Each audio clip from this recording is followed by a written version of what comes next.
بسم الله الرحمن الرحيم وصل اللهم وسلم وبارك على خاتم الأنبياء والمرسلين نبينا محمد صلى الله عليه وسلم وعلى آله وصحبه أجمعين رب اشرح لي صدري ويسر لي أمري واحلل عقدة من لساني يفقهوا قولي أما بعد. Mes chers frères, mes chères sœurs, salam alaikum wa rahmatullahi wa barakatuh. Message fraternel à l'égard de frères, sœurs convertis ou de frères, sœurs repentis. Je crois d'une façon générale que nous nous inscrivons dans une des catégories de celles que je viens de citer. Il m'arrive assez régulièrement dans le cadre des chemins ou des rencontres qu'Allah Azza wa Jalla m'arrive d'être gratifié à travers des frères et sœurs ou des familles particulièrement que je rencontre dans ma vie quotidienne ou à l'égard de certains déplacements, de constater un problème qui est récurrent, malheureusement, et qui me semble être problématique si le frère ou la sœur ne s'inscrit pas dans une démarche profonde de réforme, de changement et de repentir. Et ce message est relatif au respect que nous devons adresser à nos parents. Et ici, bien évidemment, je fais allusion à deux catégories de personnes. D'une part, la première que j'ai citée comme étant les frères ou sœurs convertis, puis d'une autre part, les jeunes qui reviennent bifadlillahi azza wa jal à la pratique de l'islam. Alhamdulillah, nous constatons indéniablement bifadlillahi azza wa jal, grâce à la faveur et la grâce d'Allah azza wa jal, un retour à l'islam, comme vous le savez. Beaucoup de frères et sœurs se convertissent à l'islam. Et il m'est arrivé régulièrement de rencontrer des frères et sœurs convertis. Et j'ai constaté dans un certain nombre de cas, pas dans tous, Dieu merci, alhamdulillah, mais dans un certain nombre de cas qui m'ont suffisamment tracassé et éveillé mon inquiétude et mon regard sur ces choses-là. Un souci en termes de comportement à l'égard des parents, et notamment en ce qui concerne un certain nombre de nos jeunes convertis qui estiment que lorsque ils adhèrent et quand ils reviennent à l'islam, bifadlillah, puisque l'islam n'est rien d'autre qu'un retour à la foi naturelle, al-fitra, s'installe assez rapidement, un problème de comportement à l'égard de leur père et de leur mère. Je fais ici allusion, par exemple, à une attache profonde et une sincérité dans l'attache au code de ce que l'islam nous impose en termes vestimentaires, en termes de choix, en termes de pratique, en termes de jeûne, en termes de prière, walhamdulillah. Malheureusement, il y a un point central qui n'est pas respecté, c'est le respect à l'égard des parents. Et même si tes parents sont associateurs, et même si tes parents ne sont pas musulmans, c'est à partir de là, à partir du moment où tu te convertis à l'islam, où Allah Azza wa Jalla t'a appelé à lui, mon frère, ma sœur, que tu dois impérativement être animé de deux ingrédients. Le premier de ces ingrédients, c'est le fait de tendre vers une exemplarité en termes de comportement. Et le deuxième ingrédient, c'est la patience. Et on en revient toujours à la même source, qui est notre source ultime et qui sont nos deux sources essentielles, donc le Coran et la Sunna. Et quand on regarde dans la vie du prophète sallallahu alayhi wa sallam, à combien d'exemples nous avons pu voir et constater que le prophète sallallahu alayhi wa sallam a fait preuve de sagesse, a fait preuve de patience. Alors bien évidemment, cette patience peut se manifester de façon différente, mais je vais y venir très rapidement. D'abord, bien s'adresser à ses parents. Même si, et c'est pas facile, il faut bien comprendre aussi qu'il faut faire preuve d'empathie parfois pour comprendre celui qui est en face de nous. Comprendre celui qui est en face de nous ne signifie pas accepter son égarement, ne signifie pas accepter ses péchés, ne signifie pas pardonner ce qui est impardonnable, mais cela signifie tout simplement essayer de se mettre à sa place. Voilà. Et ça, c'est important. C'est important parce que ça va influer la façon dont tu vas te comporter. Ce n'est pas parce que tu as, grâce à Allah Azza wa Jal, et je te le rappelle mon frère, ma sœur, et je me le rappelle à moi-même, grâce à Allah Azza wa Jal seul, c'est pas parce que tu es revenu à la foi que cela t'autorise à pratiquer un comportement exécrable à l'égard de celui et de celle à qui tu dois le respect. Ton père et ta mère ont beau être dans l'égarement, dans la déviance, dans le péché, etc. Il faut faire preuve d'un bon comportement, et ce bon comportement se manifeste à travers plusieurs actes. Le premier, le fait de leur adresser des paroles respectueuses, de s'adresser à eux d'une façon respectueuse, même lorsqu'ils s'énervent sur toi. Le deuxième point, bien évidemment, c'est le fait de faire ce que tu n'avais pas l'habitude de faire. C'est en l'occurrence, des parents doivent constater, lorsque leur fils ou leur fille se convertit à l'islam, un changement dans leur comportement, mais un changement en bien. Tu n'avais pas l'habitude de faire des cadeaux à tes parents, alors fais-les. Alors fais-en. Tu n'avais pas l'habitude de leur adresser des paroles affectueuses, des paroles respectueuses, alors fais-le maintenant. Il faut que tu leur prouves, et c'est pas pour leur prouver, mais il faut que tu manifestes dans ton éthique, il faut que tu manifestes dans ton comportement un changement. S'il n'y a pas de changement dans ta façon de te comporter avec eux, comment veux-tu qu'ils puissent adhérer ou voir un changement qui a été produit par l'islam? Ce n'est pas possible. Et comme vous le savez, sallallahu alayhi wa sallam, le prophète sallallahu alayhi wa sallam a inscrit le bon comportement comme étant quelque chose qui est extrêmement lourd sur la balance. Le mauvais comportement rejette les gens. Sache-le mon frère, ma soeur, tu as une responsabilité.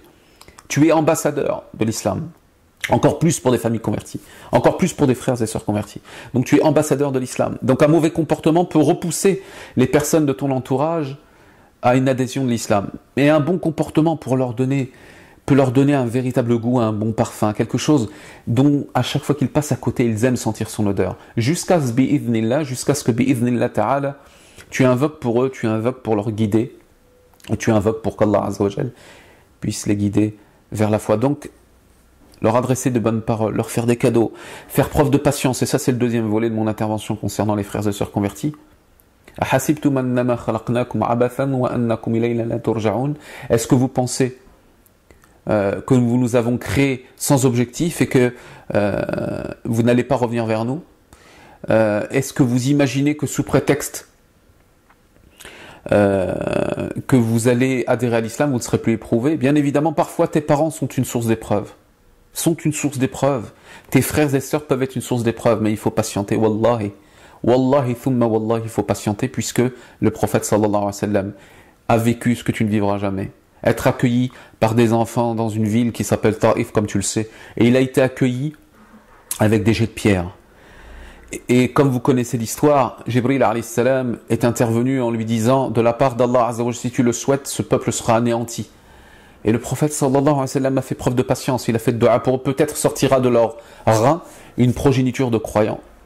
Si le prophète sallallahu alayhi wa sallam n'avait pas fait cette invocation, s'il n'avait pas manifesté une telle patience, aujourd'hui, au moment où je te parle, mon frère, ma sœur, la ville de Taïf ne serait plus sur la carte. C'est une ville qui n'existerait plus. La ilaha illallah.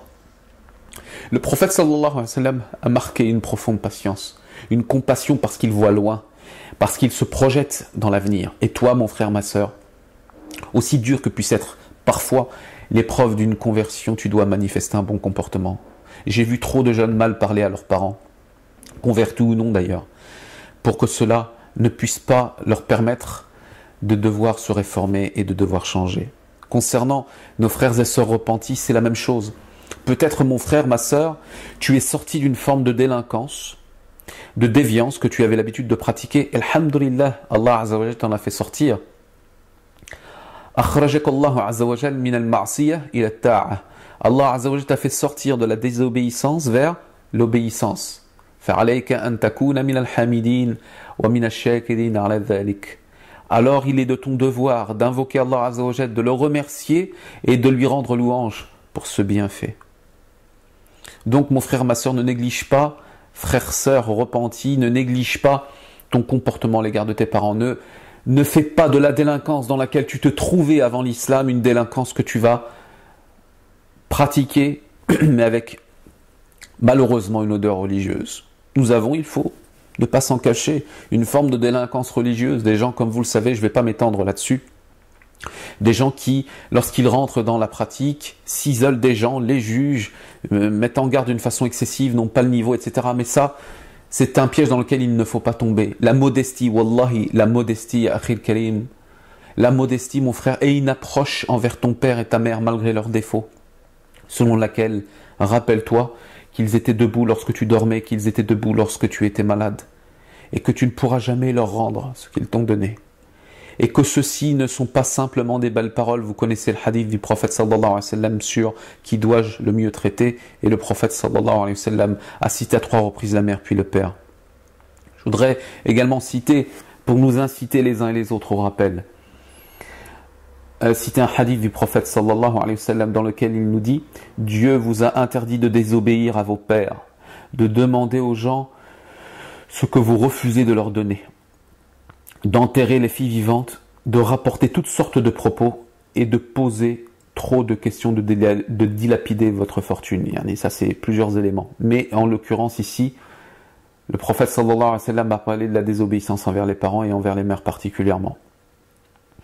Regardez ce que nous dit le prophète sallallahu alayhi wa sallam d'après ce témoignage où une Ansaris, c'est-à-dire une Médinoise, est allée voir le prophète sallallahu alayhi wa sallam et lui a dit « Après la mort de mes parents, suis-je encore redevable envers eux ?» Regardez, subhanallah, les questions étaient d'un niveau extraordinaire. Et même après leur mort, ils se souciaient de leurs parents.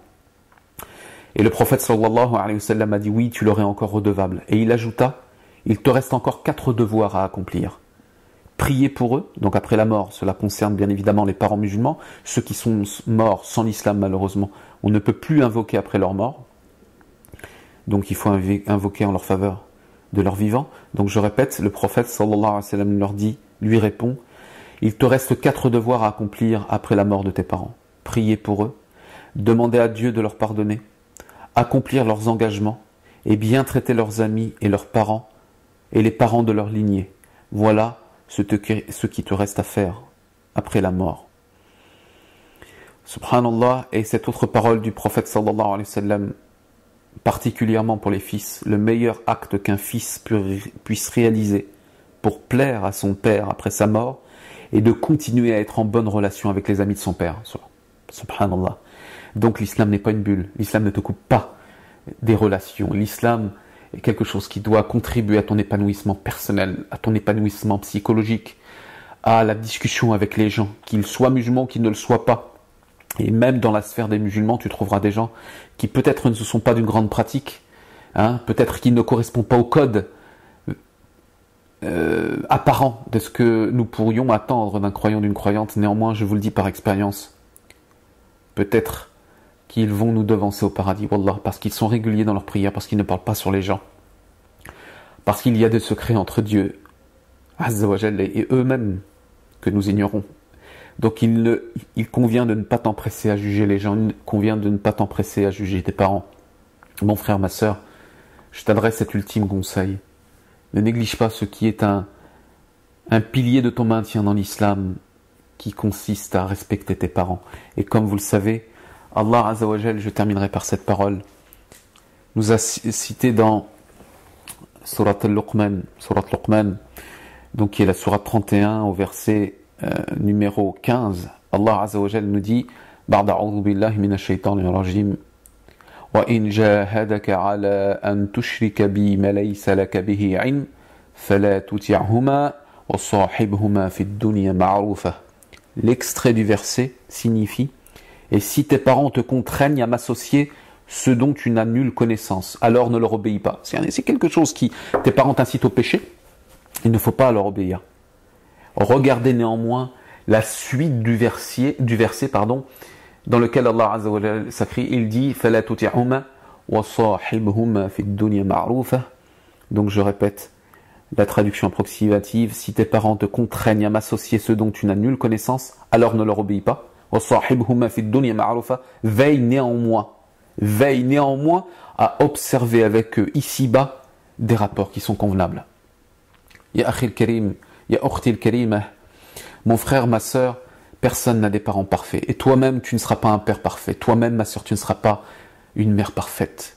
Tu ne souhaiteras qu'une chose, c'est que tes parents, tes enfants, puissent faire preuve de bon comportement à ton égard et puissent faire preuve d'invocation à ton égard. Puisse Allah Azza wa Jal, mes frères, nous doter, nous tous, d'une pieuse descendance. Qu'Allah Azza wa Jal nous dote d'un bon comportement à l'égard de nos parents, qu'il nous pardonne nos péchés et nos erreurs, et qu'il puisse nous inclure au plus haut degré du paradis en nous pardonnant nos péchés. اللهم أكرم نزلنا وثبت أقدامنا وقلوبنا على طاعتك اللهم يا مقلب القلوب ثبت قلوبنا على دينك اللهم يسر حسابنا يوم لا ينفع مال ولا بنون إلا من أتى الله بقلب سليم وصل اللهم وسلم وبارك على نبينا الكريم صلى الله عليه وسلم وعلى آله وصحبه أجمعين. سبحان ربك رب العزة عما يصفون والسلام على المرسلين والحمد لله رب العالمين.